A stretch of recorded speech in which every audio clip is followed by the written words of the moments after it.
La semaine dernière, First Nation, une compagnie aérienne nigériane exploitant des lignes intérieures, a indiqué qu'elle suspendait ses opérations pour une journée indéterminée. C'était la 7e entreprise du secteur à prendre une telle décision. Selon la réglementation imposée par l'autorité aéronautique nigériane, les avions ne doivent pas être mis en exploitation de plus de 22 ans. Or, la moyenne d'âge des avions au sein des compagnies aériennes du pays est située entre 18 et 20 ans. Selon une analyse effectuée par la NSD, un marché financier hors cote, le montant pour satisfaire à cette exigence de renouvellement s'élève à 2,1 milliards de dollars.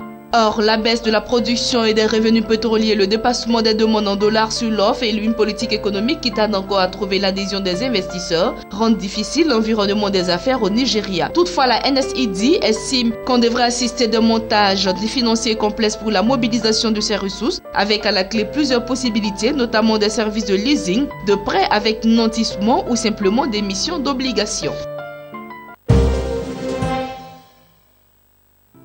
La start-up française Afrique Market a levé 10 millions d'euros en vue de déployer sa plateforme e-commerce dans 6 nouveaux pays africains, a rapporté le quotidien français Les Échos. Dans le cas de cette nouvelle levée de fonds, qui porte à 13 millions d'euros le total, Afrique Market fait ainsi entrer à son capital plusieurs nouveaux investisseurs. Il s'agit notamment du fonds d'investissement britannique Global Innovation Fund et de Proparco, la filiale de l'agence française de développement dédiée au secteur privé. Cette plateforme e-commerce qui a été lancée il y a près d'un an en Côte d'Ivoire sera d'abord déployée dans les 4 autres pays où Afrique Market opère déjà dans le domaine du transfert de fonds des migrants. Bien qu'elle soit opérationnelle dans un seul pays, la plateforme e-commerce d'Afrique Market représente déjà 30% du chiffre d'affaires de la start-up.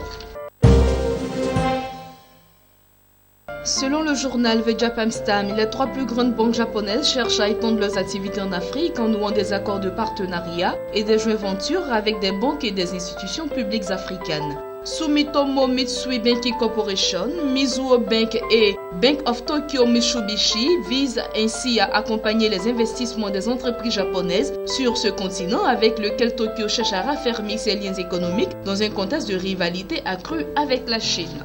Sumitomo Mitsui Banking Corporation a annoncé récemment avoir signé un accord avec la Banque d'Afrique de l'Est et d'Afrique australe pour le commerce et le développement, un montant allant jusqu'à 80 millions de dollars, et destiné à encourager les entreprises africaines à importer des produits d'équipement et des machines du Japon.